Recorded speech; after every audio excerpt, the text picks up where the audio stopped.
Pemirsa, pembelajaran daring yang berlangsung selama pandemi COVID-19 tentu memiliki dampak positif maupun negatif. Pembelajaran daring juga menimbulkan permasalahan baru, salah satunya menurunnya karakter siswa. Mengatasi hal tersebut, tenaga pendidik harus mampu mengimplementasikan nilai-nilai pendidikan karakter pada proses pembelajaran daring untuk meningkatkan karakter positif pada peserta didik.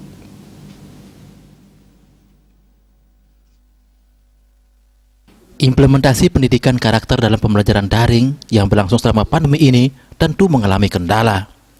Pendidikan karakter dinilai sedikit terabaikan dan berimbas pada menurunnya karakter siswa, baik etika sopan santun, tata krama, kedisiplinan, dan karakter lainnya.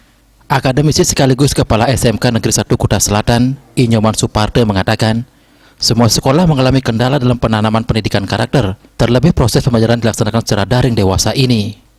Sebagai kepala sekolah, Suparte berharap para tenaga pendidik selalu menyiapkan nilai-nilai pendidikan karakter dalam setiap kesempatan, terlebih dalam pembelajaran daring. Kalau kita bicara secara maksimal pembinaan karakter, tentu semua sekolah saya kira mengalami kendala.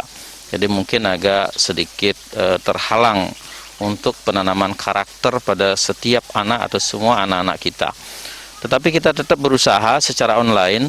Setiap guru itu kami harapkan untuk selalu menekankan hal-hal yang positif, karakter-karakter yang baik, yang sesuai dengan 18 karakter yang ada di setiap kita dengungkan pada upacara-upacara bendera. Itu kita harapkan setiap guru itu menyampaikan itu walaupun hanya 1-2 dalam setiap pertemuan, walaupun secara online.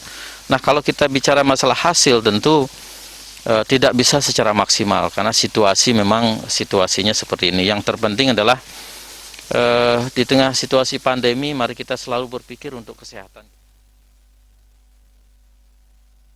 Pembelajaran secara daring menuntut tenaga pendidik untuk mampu berinovasi dalam melaksanakan pembelajaran.